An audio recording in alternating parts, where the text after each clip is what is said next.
Hello friends, आज मैं आपको अमर उजाला की ताज़ी खबरों की जानकारी दूंगा। आज तारीख है 30 नवंबर, दिन शनिवार। शुक्रवार के लिए संभल में बवाल के बारे में क्या क्या हुआ, उसकी जानकारी अमर उजाला पेपर के माध्यम से आपको मिलेगी, जो लोग जल्दबाजी में पेपर नहीं पढ़ पाते हैं। सर्वे रिपोर्ट दाखिल करने को कोर्ट कमिश्नर को 10 दिन का समय। जामा मस्जिद बनाम हरिहर मंदिर मामले में कोर्ट पहुंचे दोनों पक्ष। अगली सुनवाई 8 जनवरी को। कोर्ट परिसर में भारी पुलिस बल तैनात रहा। संभल के शाही जामा मस्जिद मामले में एएसआई ने दिया जवाब। कहा, मस्जिद कमेटी ने कई बार सर्वे को रोका। संभल के शाही जामा मस्जिद बनाम हरिहर मंदिर के मामले में शुक्रवार को भारी पुलिस बल की सुरक्षा में सिविल जज सीनियर डिवीजन आदित्य कुमार सिंह की कोर्ट में सुनवाई हुई। इस बीच दोनों पक्षों के वकील कोर्ट में पहुंचे। कोर्ट कमिश्नर ने रिपोर्ट पेश करने के लिए 10 दिन का समय मांगा है। इसके अलावा मस्जिद पक्ष के लोगों ने वादी अधिवक्ताओं से दावे इत्यादि की कॉपी उपलब्ध कराने को कहा। कोर्ट ने अगली सुनवाई 8 जनवरी 2025 की तारीख तय की है। 19 नवंबर को सिविल जज सीनियर डिवीजन की अदालत में संभल की शाही जामा मस्जिद के हरिहर मंदिर होने को लेकर केला देवी मंदिर के महंत ऋषि राजगिरी हरिशंकर जैन समेत 8 वादकारियों ने वाद दायर किया था। न्यायालय ने उसी दिन कोर्ट कमिश्नर रमेश सिंह राघव को सर्वे करने के आदेश देते हुए सुनवाई के लिए 29 नवंबर की तारीख तय की। कोर्ट कमिश्नर टीम के साथ उसी दिन शाम को शाही जामा मस्जिद में सर्वे करने पहुंचे थे। इसके बाद बीते रविवार को सुबह डीएम व एसपी की सुरक्षा में दोबारा सर्वे के लिए पहुंचे तो संभल में बवाल हो गया, जिससे 4 से अधिक लोगों की जान चली गई। शुक्रवार को इस मुकदमे की सुनवाई को लेकर पुलिस प्रशासन सुबह से ही सतर्क रहा। सुबह 10:43 डीएम राजेंद्र पेशिया व एसपी कृष्ण कुमार बिश्नोई न्यायालय परिसर में पहुंचे तथा सुनवाई होने वाले न्यायालय का मुआयना किया और न्यायालय परिसर में मौजूद अधिवक्ताओं से भी बात करने के बाद चले गए। सुबह 11 बजे न्यायालय की कार्रवाई प्रारंभ हुई। अधिवक्ताओं की कलमबंद हड़ताल होने के कारण किसी अन्य मुकदमे की सुनवाई नहीं हुई। सिर्फ शाही जामा मस्जिद बनाम हरिहर मंदिर के मुकदमे की सुनवाई हुई। मस्जिद की ओर से अधिवक्ता शकील बारसी व कासिम जमाल ने कोर्ट में दावे की नकलें मांगी। इसी बीच कोर्ट कमिश्नर रमेश सिंह राघव ने कमीशन को रिपोर्ट दाखिल करने के लिए समय मांगा। जामा मस्जिद की ओर से उपस्थित अधिवक्ता शकील बारसी ने कहा, यदि और समय दिया जाता है तो दोबारा मस्जिद का मुआयना करने जाएंगे। उसी दौरान कोई बड़ा हादसा भी हो सकता है, जिस पर न्यायालय ने 10 दिन का समय कोर्ट कमिश्नर को रिपोर्ट दाखिल करने के लिए दिया। वादी की ओर से अधिवक्ता Shri Gopal Sharma, DGC civil Prince Sharma, union of India की ओर से विष्णु शर्मा सुनवाई के दौरान उपस्थित रहे। संभल की शाही जामा मस्जिद के मामले में चंदौसी में क्या क्या हुआ।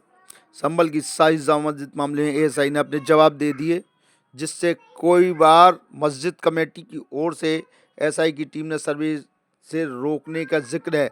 वहीं डीएम की ओर से उपस्थित डीजीसी सिविल प्रिंस शर्मा ने जवाब देने के लिए समय मांगा। शाही जामा मस्जिद बनाम हरिहर मंदिर मामले में शुक्रवार को सुनवाई हुई। न्यायालय में यूनियन ऑफ इंडिया प्रतिवादी संख्या 2, डायरेक्टर जनरल एएसआई प्रतिवादी संख्या 3, archaeological survey of India ASI प्रतिवादी संख्या 4 की ओर से शुक्रवार को अधिवक्ता विष्णु शर्मा द्वारा जवाब प्रस्तुत किया गया। इस जवाब में समय समय पर एएसआई द्वारा विवादित स्थल के सर्वे करने का उल्लेख है। वहीं कई बार मस्जिद कमेटी ने एएसआई सर्वे की टीम को सर्वे करने से रोका, उसका जिक्र भी जवाब में शामिल है। इस जवाब में जामा मस्जिद के केंद्रीय संरक्षित स्मारक होने का भी उल्लेख किया गया। इसमें यह भी बताया गया, वर्ष 1920 में विवादित स्थल एएसआई के संरक्षण में था। एएसआई द्वारा कहा गया, मस्जिद के स्ट्रक्चर में फेरबदल किया गया है। एएसआई द्वारा वर्ष 2018 में जामा मस्जिद कमेटी के विरुद्ध पुरातत्व स्थल पर अवैध रूप से स्टील की रेलिंग लगाकर स्ट्रक्चर में परिवर्तन करने की एफआईआर भी कराई गई थी। जिला शासकीय अधिवक्ता सिविल प्रिंस शर्मा, जो जिला मजिस्ट्रेट की ओर से उपरोक्त मुकदमे में पहले दिन ही उपस्थित हो चुके हैं, उन्होंने उक्त मुकदमे में जवाब देने के लिए समय मांगा है। वहीं दूसरी ओर जामा मस्जिद की ओर से नियुक्त अधिवक्ता शकील अहमद वारसी व कासिम जमाल न्यायालय उपस्थित हुए।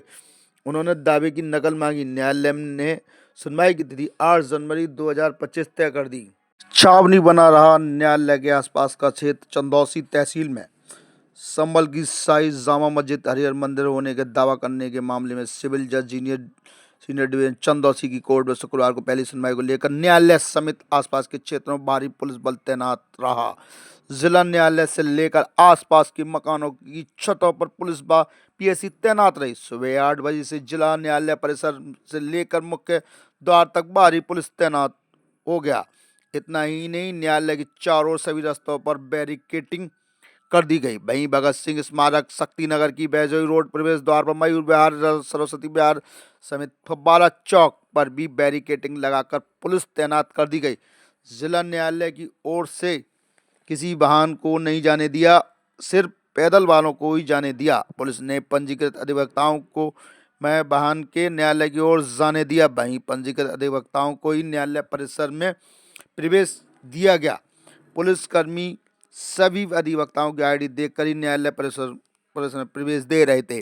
मुस्लिम बहुल्य क्षेत्र में जारी गेट, सिगरी गेट, लक्ष्मणगंज, संभल गेट आदि मोहल्ले में पुलिस की गश्त करके शांति व्यवस्था बनाए रही। सीओ संतोष कुमार कोतवाल, रेणु सिंह भी फोर्स के साथ भ्रमण कर निगरानी बनाए रहे। न्यायालय के आसपास मकानों की छतों पर भी पुलिस तैनात रही। डीएम राजेंद्र पैसिया, एसपी कृष्ण कुमार बिश्नोई ने न्यायालय परिसर पहुंचकर सुरक्षा का जायजा लिया। दोपहर 2 बजे करीब बैरिकेडिंग हटाने के बाद रास्ता सुचारू हो सका। ड्रोन कैमरे से कोर्ट परिसर की निगरानी की गई। संभल में इंटरनेट सेवा शुरू होने से पटरी पर लौटा जनजीवन। बवाल होने के बाद बंद करा दी गई थी संभल तहसील क्षेत्र की इंटरनेट सेवा। जरूरी कार्य नहीं कर पा रहे थे लोग। 6 दिन में कई करोड़ कारोबार का नुकसान हुआ। संभल में जामा मस्जिद में 1000 लोगों ने अदा की नमाज। पुलिस रही मुस्तैद। जामा मस्जिद में नमाजियों की संख्या अन्य दिनों की अपेक्षा कम रही। अन्य मस्जिदों में भीड़ बढ़ी। मस्जिद के तीनों रास्तों में नमाजियों को मिला प्रवेश। शहर की गतिविधि पर एडीजी की रही निगरानी।